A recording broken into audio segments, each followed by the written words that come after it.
And so the whole process for them, there are multiple ways that we can actually map a scene. One of the best and most accurate ways is actually using a computerized transit, probably the total station unit. And this was part of the mapping process that was undergone by the Sheriff's Department. And again, were you, obviously not there every day, but monitoring the progress as bones were recovered?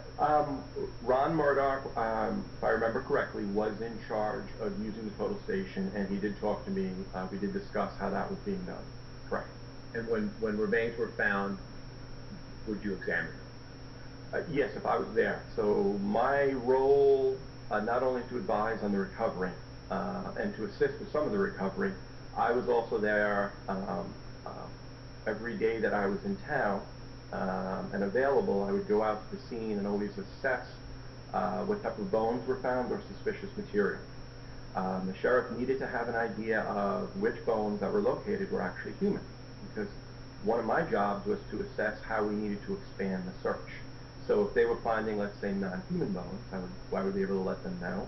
And when they found human bones, we would discuss what was going on, which material represented human bones. This is a big part of what was involved because of this environment and the small bones. Did the search area progressively increase based upon what was found? Correct, yes. As we initially started in the main area, additional CSIs worked south of us, all right, also searching.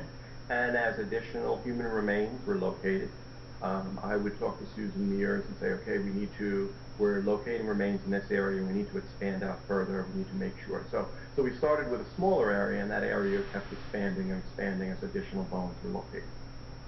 At this time, you ought to move to State's Exhibit EP. We received an evidence of states numbered. May I publish? You may publish. All right. Doctor, if you could just kind of explain to the jury what it is they're looking at here. It hasn't changed. The image has not changed for me. I know it won't. They can see it now. Just you could see it before, they can see it now. Well, all I see still is the canopy picture. That's what I want you to explain.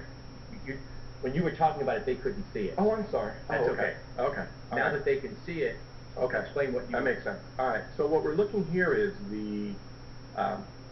some of the there are a lot of vines in the area, and when like I said, I'm not sure which day this picture is from. This is just showing some of the process, and some of the process had to involve removing some of the vines and some of the overgrown plant debris, tree debris. I have to take a quick break here, but take a look at Casey Anthony. You cannot ignore how this is affecting her. The pictures that they're talking about, the judge will not allow us to show on air until we are able to get them and pixelate them, so we're going to be working on that for you today. But we want to take a quick break here. We'll be right back. We'll take you live to this Florida courtroom in just a couple of minutes. Stay close.